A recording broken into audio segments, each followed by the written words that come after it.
think I'm gonna start from the top of the show because we started out with a bang. I wouldn't know, so tell me all about it.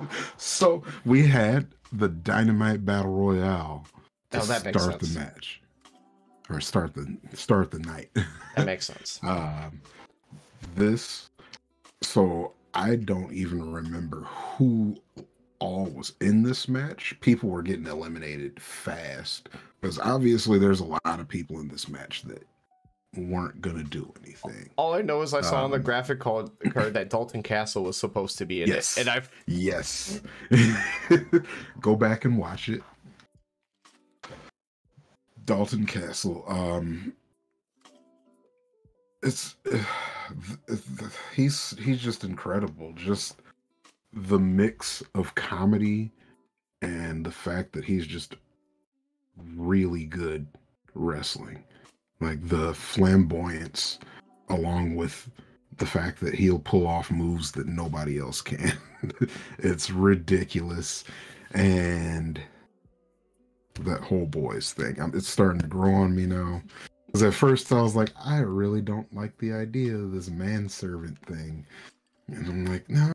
Why are they showing sex slaves on TV? I was like, yeah, that's why I was like, are these like his sex slaves? And I'm like, they might be, but whatever, it's cool. So I'm all in on Dalton Castle. Of course, he gets a little nice offense in, but he was definitely just here for the fans to be like, yay, Dalton Castle's there. So, but yeah, he gets a nice little bangarang, and that was about it for him. He was just screaming at people, and the boys were dancing on the outside of the ring. So, question for you. Have you seen one of these Dynamite Diamond Ring Battle Royals before? This was my first one. So, if you didn't catch, because I'm sure they probably talked about it, because they kept hinting to it, that this one's going to have different rules, because MJF's the only one that wins it. Usually, the winner of this one will face, like, the winner of the last one, like whoever holds the ring. Or something like that, because the very first one, they just basically said the last two people would then have a match for the ring. No, so it was just winner faces MJF. But the winner was already going to face MJF. Ricky Starks 2 title shots? I'm gonna say Ricky was already going to face MJF, but yeah, the winner faced MJF and they win $150,000. That was the prize money for this one. I got a couple highlights here in this match. Do I need a graphic? No. Actually, no, wait, I'm sorry. You're going to need it, but not yet. Hold on. Let me get there first. The Egyptian. Of course, highlights of this match are the firm effectively has 3 members in this match, because Matt Hardy is on the payroll. Lee Moriarty and Ethan Page are in here already. Ethan Page barely even wrestled in this match. He just told Matt Hardy what to do, and Matt Hardy wrestles better when he's being told what to do, because he was kicking ass out there. Like, he eliminated more people than anybody else in the match. Things you would never thought you would say about Matt Hardy in 2022. Matt Hardy even got down to the final 3. And, Ricky Starks got rid of him, of course, but he got down to the final 3. That's what's up. So who was the third? Ethan? Yeah. Oh, yeah. You already know Ethan Page. I assumed you already figured that Starks and Ethan Page had to be the last 2. Yeah, that's why it was an easy guess. You'll never guess who the 4th one was, though. Because it was kind of like down to the final 4 for a while. Serpentico. No. Was Jungle Boy in this match? Yes, he was. Because for purposes of that, it would make sense for it to be Jungle Boy, but you say I would never guess it, so that's why I had to jokingly throw out Serpentico. Yeah. Dante Martin. Yeah. Nope. gone out of this early. Danhausen. Wish he was in it. After that, because in my head, when you say you'll never guess, I have to think of the oddball ones, and I'm like, no. Yeah, it was Captain Sean Dean. They've been talking about his whole thing with MJF a lot on social media. Yeah.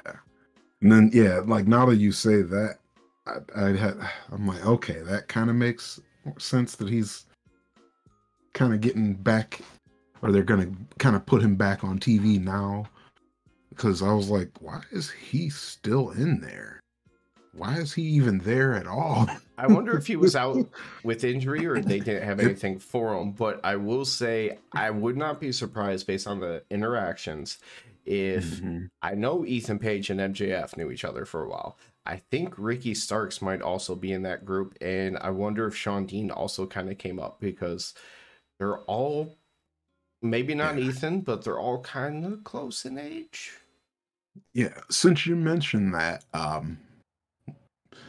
I'll talk about that part there. When it got down to the final four, Hardy and Page were teaming up on Starks, and Sean Dean actually helped Starks.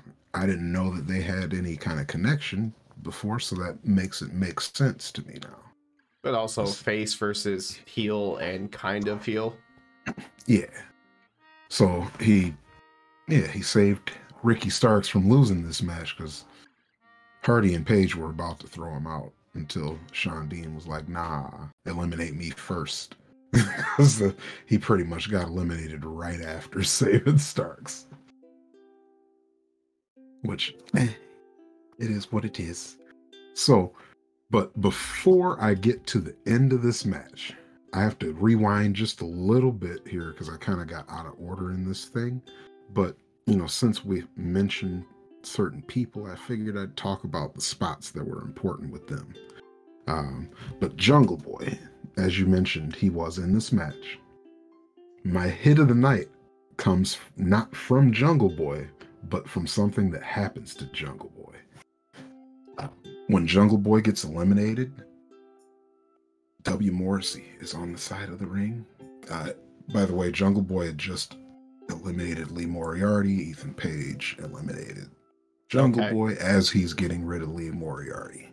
W. Morrissey grabs Jungle Boy by the throat on the outside of the ring, choke slams this man, like almost lands on his neck on the ring apron. Like he landed like barely on his upper shoulders. Dude, like if it was 2 inches lower, Jungle Boy probably would never wrestle again. Like that looked brutal. I was like, holy, like his Jungle Boy's face said, that's not how it was supposed to happen. Because he's like, oh, fuck. Like, he was not supposed to land like that. Well, I mean, his dad was big in Hollywood. He could just have great acting chops. Like fake pain, you can pick out fake pain. It looked like he was really hurting. Like, oh shit, that's not how the landing was supposed to happen. Because he almost got dropped on his fucking neck. And it's AEW, somebody gets dropped on their neck every single match. That is both good and bad. When you go back and see the, like, I need you to see that part. When you go back and see it, you'll see why it ended up being hit of the night for me. But it's also why we cringe so much when we watch some of these matches, because they will get kind of flirty with that line of dangerous. Mm-hmm.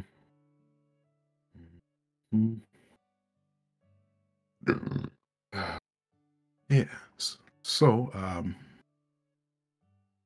anyways, let me get to the end of this match here because there's a whole lot after the match too. This whole thing was the first 35 minutes of the show ish.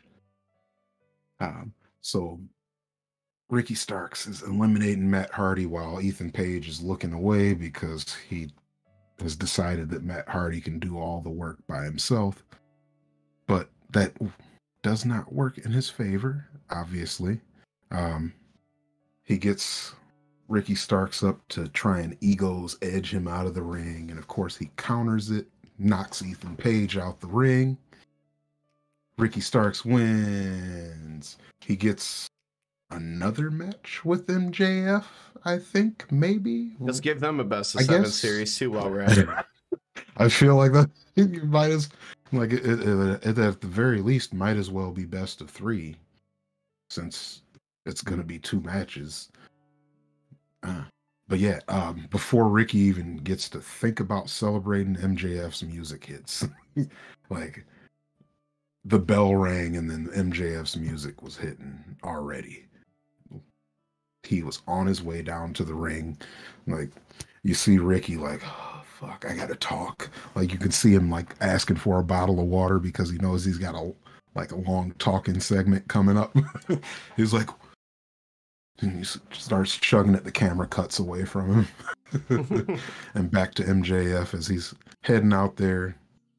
Typical MJF. I'm the champ. Even though he walked like he was the champ before he was the champ. I mean, like, Will was always the main event. MJF has basically been just world champion, just on ground. True. True. Very true. But dude, MJF starts going off on Starks as soon as he comes out there. And he's like, yeah, you're good, but all you are is Dollar Store Dwayne. He says, he made a lot of, without saying The Rock, he made a whole lot of references to The Rock in this. He called him Dollar Store Dwayne. He says he's going to start calling him the Pebble because he's like a little version of Dwayne. Dwayne is like twice his size. He's gonna kick his Rudy. Yeah, he's gonna kick his Rudy Poo Candy ass. Because you can't be original. He's like, yeah, he mentions that Ricky Starks can't be original. He basically just jocks off The Rock, and I'm like, yeah, he does a lot, but it's not too much to where you're like he's a direct ripoff. But he went in on the things about him. He said that he is going to make Ricky Starks go back to NWA and wrestle on YouTube where he belongs. Just go to dark. Yeah. MJF is actually so earlier they did mention that Austin, Texas, where they are for this show, is, I guess, another place that Ricky Starks has spent a lot of time. So they love Ricky Starks here. So MJF is getting booed this whole time. Like, for the first time since he's been back, he's getting booed hard. Because the crowd is very pro Ricky. But Ricky gets his chance to get some time in here. MJF actually tried to give him the mic. And he's like, nah, I don't want that mic. He goes and all the way to the other side of the ring and grabs his own mic. Immediately, he says, all right, Maxi Pad. And then he just shits on MJF from head to toe. Talking about his spray tan and just how gross he looks. Look at his skin. He looks like an old man, leathery skin. Like, look at his outfit. His clothes are wrinkled. His shoes are ugly. His shirt's too tight. His nose is a different color than the rest of his body. Like, he was going hard too. But he was just talking about how cheap all his clothes are. And I'm like, yeah, he still does kind of have the J.C. Penney looking outfits. But then he starts to get a little bit more serious about him, and his history with Austin, Texas. Austin, Texas is a place that, basically He spent a lot of his early wrestling career there, living out of his car. He had to struggle. He's lived on the streets. He's had to wrestle a lot in the indies, unlike MJF, and MJF has never really had to prove himself. He says he deserves this. He's going to beat that little boy because he's definitely not bigger than MJF, but he's taller because MJF's short. Yeah, we were watching a match recently, and it really showed how thin Ricky is compared to his competition.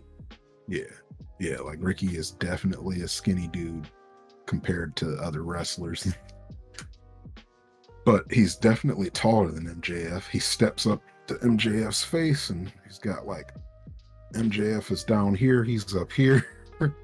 MJF is just like, nah, I'm just gonna cock punch you. And not like normal wrestling uppercut to the junk, just I'm renaming it from thinking of Johnny Cage when I think of that straight shot to the crotch to the Danhausen dick punch. Yeah. Danhausen dick punch. Yeah, that was definitely a Danhausen dick punch. Just straight cock punches him. And he's not even done yet. He lines up the shot with the ring. Ricky ducks it, comes off the ropes, hits a spear on MJF. And the best part, he ends the segment staring at MJF while holding his balls and the belt. That was my favorite part of that. So I'm like, yeah, I don't think he thought about the fact that he was going to be holding his balls and the belt at the same time.